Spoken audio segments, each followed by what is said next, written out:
शंकर भगवान पर गौ माता के दूध का अभिषेक हुआ जिससे उनका विष की तपन कम हो जाए। शंकर जी को जो दूध चढ़ाया जाता है वो विष की तपन को समाप्त करने के लिए चढ़ाया जाता है।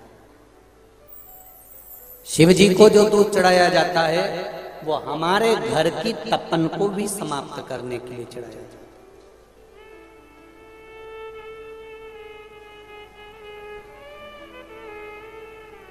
और एक बात बहुत अच्छे से जीवन में उतारना, शंकर भगवान ने कभी ये नहीं कहा कि मुझे 5 लीटर दूध चढ़ाओ या 4 किलो दूध चढ़ाओ या 10 किलो चढ़ाओ। कहीं लिखा पढ़ा तुमने? कहीं पढ़ा हो तो जरूर बताना कि शंकर जी ने कहा कि मुझे 10 किलो चढ़ाओ कि 11 किलो चढ़ाओ। शंकर जी को अगर दूध चढ़ाना है, तुम्हारे घर में ज्यादा नहीं है, एक कटोरी में भी थोड़ा सा 4 बूंद का दूध भी अगर आपके पास में है और पानी के लोटे में डालकर अगर आपने शिव को चढ़ा दिया है तो शिव उसको भी स्वीकार कर लेते हैं। शंकर भगवान ये नहीं कहते कि मुझे इतना देना, शिव कहते थोड़े में भी मेरा स्मरण हो सके। शिव जी को ज्यादा नहीं चाहिए,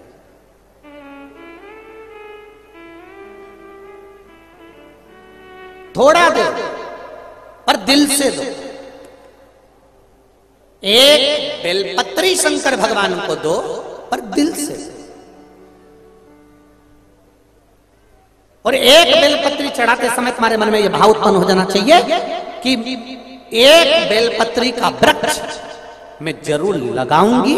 इसलिए लगाऊंगी क्योंकि मैं मरकर भी चली गई तो मेरे भोलेनाथ को मेरे लगाए हुए वृक्ष की बेलपत्र कोई भी चढ़ाता रहे, इसलिए लगाता।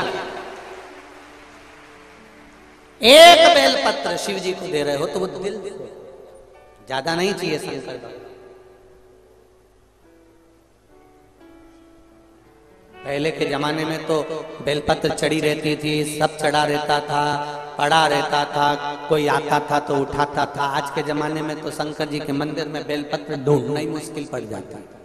जो चढ़ा के जाता है वो दूसरे की उठा के ले जाता है, खा जाता है, क्योंकि औषधि है, औषधि।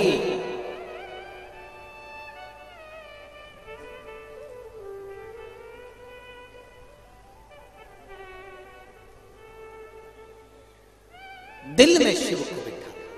समय आया, आगे वर्णन आया कि एक अंधकासुर नाम का बालक जन्मा शिव जी के नेत्र के अश्रु से।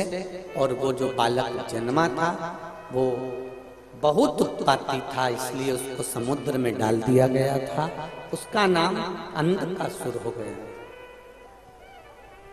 अंधकासुर ने भी ब्रह्मा जी से वर मांग लिया था कि वर दीजिए, जिस दिन मैं अपनी माता को गलत दृष्टि से देखूंगा उस दिन मेरे प्राण चले जाएं।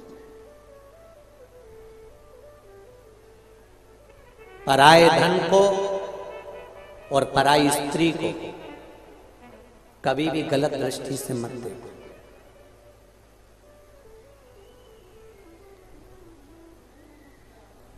पराये धन को भी अगर तुमने गलत दृष्टि से देखा है कि मुझे ये चुरा लेना है, ये मुझे ले लेना है, वो बर्बाद कर देगा। और पराई स्त्री को भी गलत दृष्टि से मत देखो, उसके स्वरूप को गलत मत मानो। प्रत्येक भारत की भूमि पर जन्म लेने वाली जितनी माताएं हैं उन सब नारी शक्ति में कहीं ना कहीं में माता पार्वती का स्वरूप है, ये जानकर नमन करते हैं। जानकर उसका एक स्वरूप हमारे यहाँ।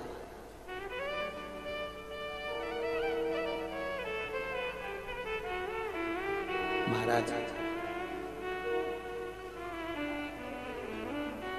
अंधकासुर ने अपने दूतों से पूछ लिया कि मेरे को विवाह करना है, सबसे सुंदर नारी कौन है उससे मैं शादी करूंगा। सबसे सुंदर स्त्री, सबसे सुंदर नारी, सबसे सुंदर कन्या। इतने में अंधकासुर के पार्षदों ने कह दिया, दूतों ने कह दिया, जो बहुत सुंदर थी उसको तो शंकर जी लेकर चले गए, तो क्या हुआ? शिव तो बूढ़े हैं, उनके जन्म का कौन को मालूम कि कब जन्म हुआ था और कब मृत्यु होगी। राम जी महाराज प्रकट हुए उनके शरीर छूटा, भगवान कृष्ण का जन्म हुआ, उनका शरीर छूटा। जितने देवताओं का चरित्र निकाल कर देखना है, निकाल लीजिए। जो जन्म लिया वो मरा, उसके प्राण गए। चाहे आप रामकृष्ण परमहंस, चैतन्य महाप्रभु, ध्रुव, प्रहलाद, गौतम बुद्ध, महावीर स्वामी, ऋषभ देव जी, रविदास जी, मीराबाई, कर्माबाई, तुकाराम, जितने जन्म हैं उनके जाने का भी चरित्र है। पर कहीं ये चरित्र कहीं लिखा हो तो मुझे जरूर भेजना कि शंकर भगवान का जन्म हुआ था और शंकर भगवान प्राण भी छोड़े थे या मरे भी थे या प्राण छूट गए होंगे। वो ना तो जन्मा है और ना वो मरा है, वो तो स्वयं प्रकट है। इसलिए उसका नाम देवाधिदेव महादेव शंभू है। उसको लोग शंभू कहते हैं। शंभू का मतलब क्या होता है? स्वयंभू। शंभू का मतलब क्या? बोलो बोलो, जम के बोलो जरा। स्वयंभू। उसको लोग शंभू कहते हैं। स्वयंभू है, वो स्वयं प्रकट हुआ, ना जन्म लेता है ना वो मरता है। इसलिए अमरनाथ की गुफा में बैठकर भी अमर कथा सुना देता है। दुनिया में केवल एक है जो मरने वाले को भी गुरु मंत्र देकर, तारक मंत्र देकर उसको भी तार देता है। वो केवल देवाधिदेव महादेव है, क्योंकि मरे ही नहीं, प्राण छूटे ही नहीं, अजर अमर है, वो जाता ही नहीं। छत्तीसगढ़ की ये पावन धरा पर जो शिव महापुराण की कथा चल रही है, जितने श्रोता भाई बहन आस्था चैनल पर, फेसबुक, यूट्यूब पर कथा सुन रहे हैं और जितने छत्तीसगढ़ की भूमि पर सुन रहे हैं, मैं आपको नमन करता हूं। आपके भीतर का विश्वास इतना जाग चुका है, आपके भीतर का बल विश्वास इतना है कि आप जानते हो किसी को भटकाने की जरूरत नहीं पड़ती। आज के जमाने में कि सियोर वाला महाराज तुमको भटका देगा या संसार का कोई व्यक्ति तुम्हें भटका देगा। सब पढ़े लिखे हो, सब दो रोटी खा रहे हो, सब आनंद की जिंदगी जी रहे हो, तुम्हें मालूम है कि तुम्हारा अच्छा और पूरा किस चीज में है। इसलिए निवेदन है, शंकर के मंदिर में एक लोटा जल चढ़ाना कोई प्रपंच नहीं होता, कोई ढोंग नहीं होता, दिखावा नहीं होता। ये हृदय का विश्वास है कि शिव को प्रकट कर, ये आपका विश्वास। कई लोग कहते हैं शिव मंदिर में जाने का बोलते हो, आप गुरुजी बोलते हो कि शंकर जी के मंदिर जाओ, शंकर जी के मंदिर जाओ, शंकर जी के मंदिर जाओ। कभी नहीं बोलते कि शिव हो रहा। क्या करेंगे? अभी इतने सारे आ गए, सब हिल गए। तुम सियोर आते हो तो वहां भी हिल जाते हैं। कहा करोगे? आप कहते हो शिव मंदिर जाओ, क्यों कहते हो? हमारा एक निवेदन, हमने अपनी जिंदगी में बचपन में देखा है, आपने भी बचपन में देखा होगा। जितनों ने बचपन में देखा है इस कथा को सुनकर हाथ जरूर उठाना। एक चुंबक को दूसरे लोहे के साथ चिपका के रख दो, 2-4 दिन, 8 दिन, 15 दिन, फिर चुंबक हटा दो। जो लोहे का कण है ना, उसको फिर फेर के देखना, वो भी दूसरे को खींचना चालू कर देता है। किस किस ने देखा? जरा हाथ उठा। देखा सबने? ये चुंबक का गुण है, रखो।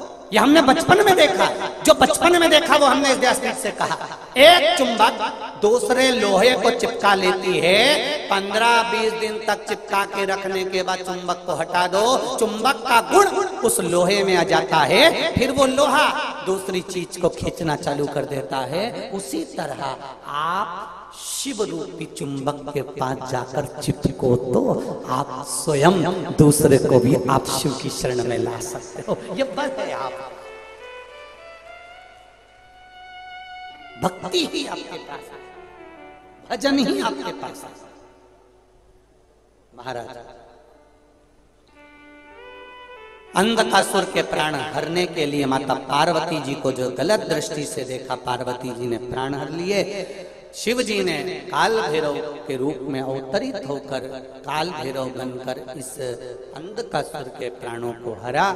आगे जो चरित्र आया है भगवान शंकर की पावन कथा का रस तत्व ग्रहण करते हुए वर्णन किया गया कि जीव की जो अनंतता आनंदता है वही शिव।